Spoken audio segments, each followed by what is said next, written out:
Bismillahirrahmanirrahim. Assalamualaikum warahmatullahi wabarakatuh. Puji syukur kita panjatkan kehadirat Allah Subhanahu wa Ta'ala, di mana pada hari ini kita masih diberikan nikmat kesehatan dan kesempatan sehingga kita bisa mengikuti perkuliahan mata kuliah strategi belajar mengajar sampai detik ini.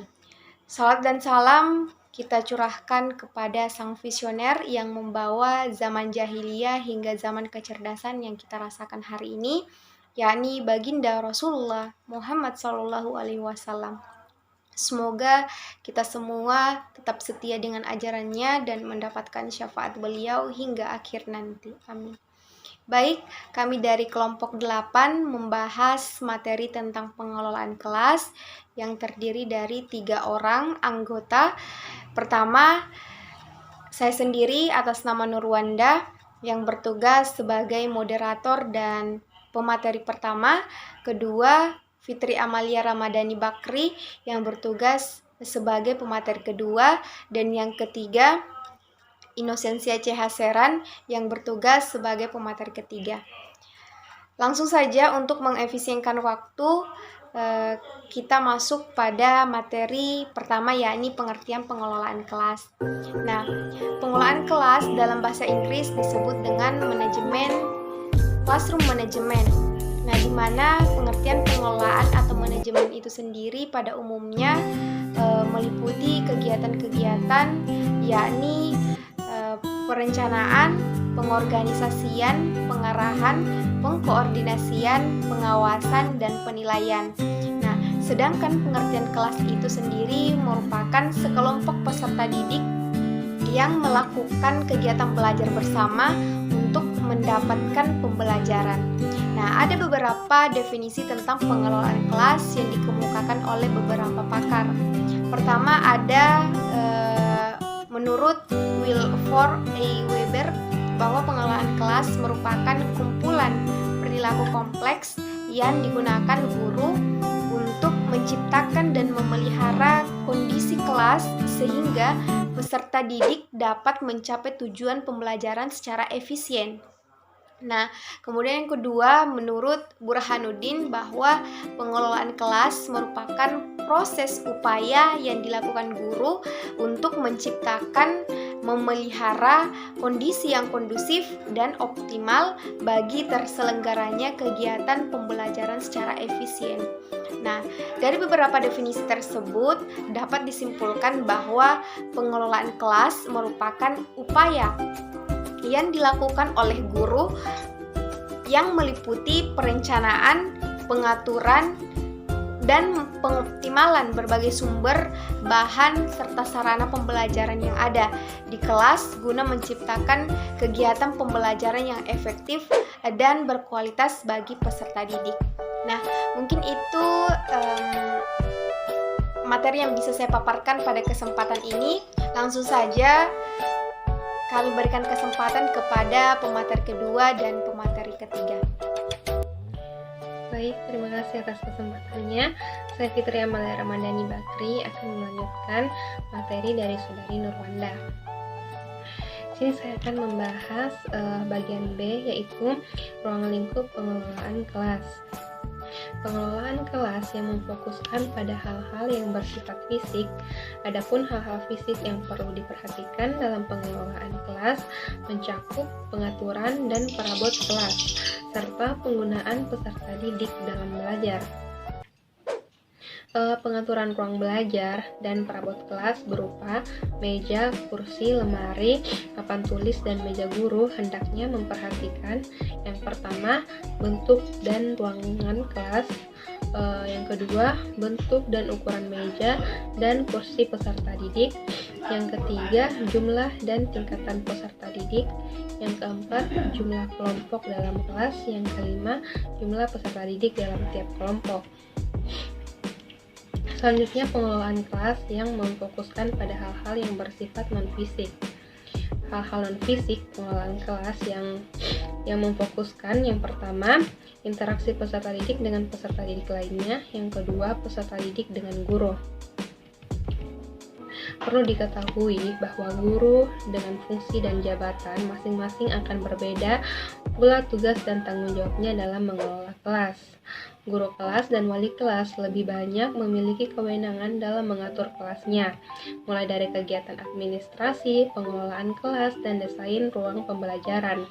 Sementara bagi guru mata pelajaran, di mana guru tersebut melakukan kegiatan pembelajaran, namun bukan berarti pengelolaan kelas yang dilakukan guru mata pelajaran tidak efektif. Justru guru mata pelajaran dapat mengelola kelas dengan leluasa di saat jam atau jadwal menyanyikan pembelajaran di kelas. Selanjutnya, bagian C, fungsi pengelolaan kelas. Pengelolaan kelas berfungsi untuk membuat perubahan-perubahan dalam kelas, sehingga peserta didik bekerja sama dan mengembangkan kontrol diri. Peserta didik harus mampu mengontrol diri dan mengembangkan sikap aktifnya, khususnya dalam belajar. Kerjasama anggota kelas sangat dibutuhkan untuk mendorong semangat belajar peserta didik. Berkaitan dengan hal itu, guru harus mampu mengelola peserta didik terkait pengembangan sikap kerjasama dalam kegiatan pembelajaran. Pengelolaan kelas sangat erat kaitannya dengan pengaturan kelas untuk keberhasilan proses pembelajaran. Dengan demikian, salah satu tugas guru adalah menciptakan suasana yang dapat menimbulkan gairah belajar, meningkatkan proses belajar peserta didik yang dapat menimbulkan gairah belajar, meningkatkan mutu dan kualitas pembelajaran, serta memberikan bimbingan pada peserta didik. Hal tersebut memberikan pengorganisasian kelas yang memadai. Itulah tadi materi yang saya bawakan. Selanjutnya akan dibahas oleh Saudari Inosensia. Kenalkan, nama saya Inosensia Tiasaran, bilangan 192804-2006. Di sini saya akan mempresentasikan lanjut materi kami, yaitu tentang tujuan pengelolaan kelas. Secara umum, tujuan pengelolaan kelas adalah menyediakan fasilitas bagi bermacam-macam kegiatan belajar siswa dalam lingkungan sosial, emosional, intelektual dalam kelas. Fasilitas yang disediakan itu memungkinkan siswa belajar dan bekerja, dan juga terciptanya suasana sosial yang memberikan kepuasan, suasana disiplin, berkembang intelektual, emosional, dan sikap serta aspirasi pada siswa. Tujuan manajemen kelas adalah sebagai berikut. Agar pengajaran dapat melakukan secara maksimal, sehingga tujuan pengajaran itu dapat dicapai secara efektif dan efisien. Yang berikut, tujuan manajemen kelas itu juga adalah sebagai berikut. Agar pengajaran dapat dilakukan secara maksimal, sehingga tujuan pengajaran itu dapat dicapai secara efektif dan efisien. Sedangkan menurut Mudasir, tujuan manajemen kelas atau pengolahan kelas itu adalah sebagai berikut. Yang pertama adalah mewujudkan situasi dan kondisi kelas, baik sebagai lingkungan belajar maupun sebagai kelompok belajar. Menghilangkan berbagai hambatan belajar yang dapat menghalangi wujudnya kegiatan belajar. Yang ketiga adalah menyediakan dan mengatur fasilitas serta perabot belajar yang mendukung dan memungkinkan siswa belajar sesuai dengan lingkungan sosial, emosional, dan intelektual siswa di kelas. Yang keempat adalah membina dan membimbing sesuai dengan latar belakang sosial, ekonomi, dan budaya, serta sifat individual. Selanjutnya materi berikut adalah prinsip-prinsip dalam pengelolaan kelas. Dalam rangka memperkecilkan masalah gangguan dalam kelas adalah prinsip-prinsip pengelolaan kelas itu dapat dipergunakan. Maka pentingnya bagi guru adalah mengetahui prinsip-prinsip kelompok kelas yang diuraikan sebagai berikut. Yang pertama adalah hangat dan antusiasis. hangat dan antusiasi diperlakukan dalam proses belajar mengajar. Guru yang hangat dan akrab dengan anak didik selalu menunjukkan antusiasi pada tugasnya atau pada aktivitasnya yang akan berhasil dalam mengimplementasikan pengolahan kelas. Yang kedua adalah tantangan. Penggunaan tantangan, tindakan, cara kerja, atau bahan-bahan yang menantang akan mengingatkan gairah anak didik untuk belajar, sehingga mengurangi kemungkinan munculnya tingkah laku yang menyimpang. Nah, yang ketiga adalah bervariasi. Penggunaan alat atau media atau alat bantu guru, pola interaksi guru dan anak didik itu mengurangi munculnya kegangguan. Kevariasian dalam penggunaan apa yang disebut di atas merupakan kunci untuk tercapainya pengolahan kelas yang efektif. Yang keempat adalah keluasan.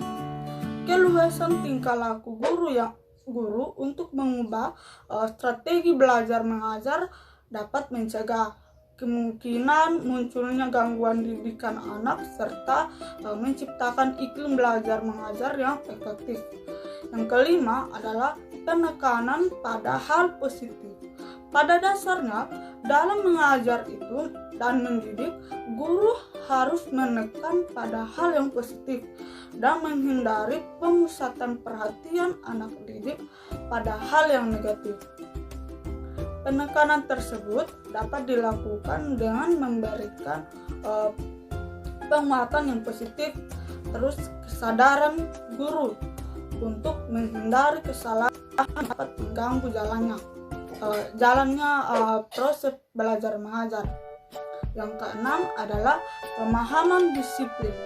Tujuan akhir dari pengolahan kelas adalah anak didik dapat mengembangkan disiplin diri. Karena itu, guru sebaiknya selalu mendorong anak untuk melaksanakan disiplinnya diri sendiri, dan guru sendiri hendaknya menjadi teladan yang mengenai pengendalian diri dan pelaksanaan tanggung jawab.